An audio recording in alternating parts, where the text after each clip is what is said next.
We're back with another daily reflection on the daily Vedantic, and we're rounding out our top 10 major themes within the Bhagavad Gita. These are just my opinion.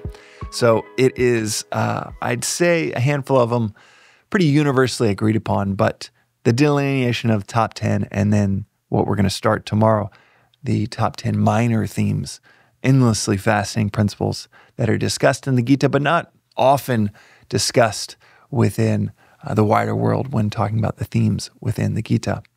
And this 10th major theme, if you want, like I said yesterday, if you want the Gita in a nutshell, the essential theme within the Gita, you could check out episode 1 of this series.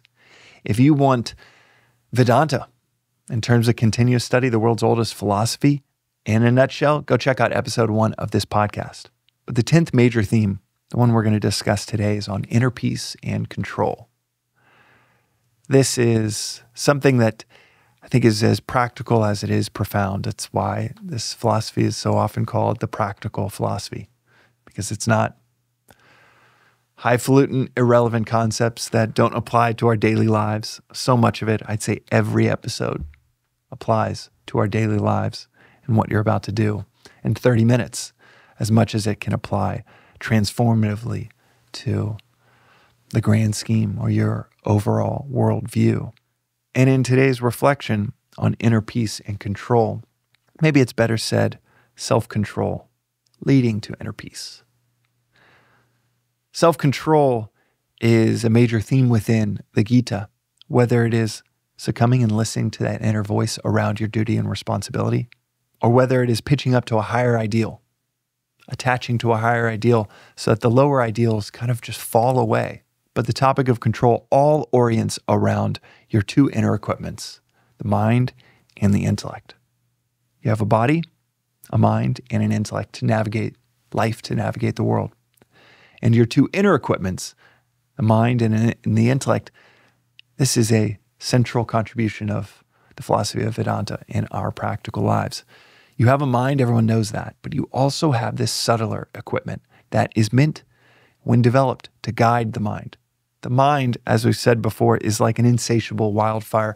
It will just burn up square mile after square mile, never stopping because it's full, unless the intellect steps in, or unless it's stopped by external forces like a wildfire being stopped by firefighters, or being stopped because it hits the ocean.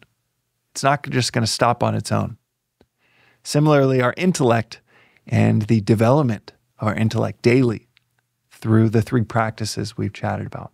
Question everything, don't take anything for granted, and study and reflect daily, especially in the early morning hours, because the virus of attachment, there is no cure. You can only get a daily inoculation, a daily vaccine that lasts for about a day. If you go 3, 4, 5, 3 weeks without studying, reflecting, you're going to get lunch with that friend. It's going to say that one thing that's going to make you think, you know what, maybe I should think about that for my career. Oh man, maybe I need that in my life. So that daily study and reflection, that's a secret key of living well. It's a secret key of Vedanta.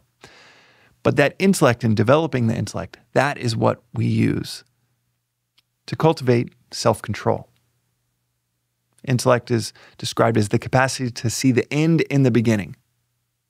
So that self-control looks like you going to the gym, but it's really your capacity to see the fact that if I don't go to the gym, then my body's going to be a major distraction to my higher pursuits. This pain that I felt, I had lower back pain for 3 years until I started to properly rehabilitate it. And as Socrates, I mentioned this before on the podcast, as he said beautifully, what a shame it is for a man to get to the end of his life never having experienced the potential of the human body. So it looks like you're going to the gym, but inside, what's happening in the inner side of things is you're just seeing the end in the beginning. You're seeing what it looks like if you don't. And when we utilize the intellect, the more and more that we utilize and develop the intellect on a daily basis, the more peace we cultivate within ourselves, because that's the only place that it can be cultivated. As Arthur Schopenhauer famously said, happiness is difficult to find within oneself, but it is impossible to find it anywhere else.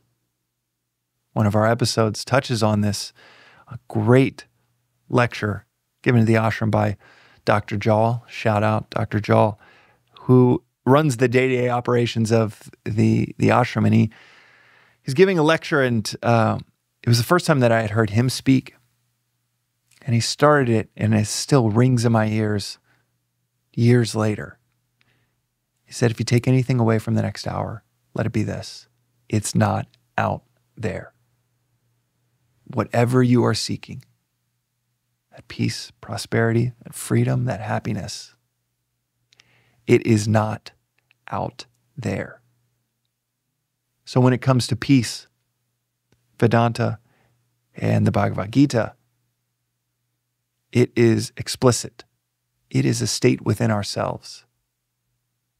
And you get there through the cultivation and the development of the intellect to guide the mind, to guide the body, to guide our lives, and to guide us towards peace.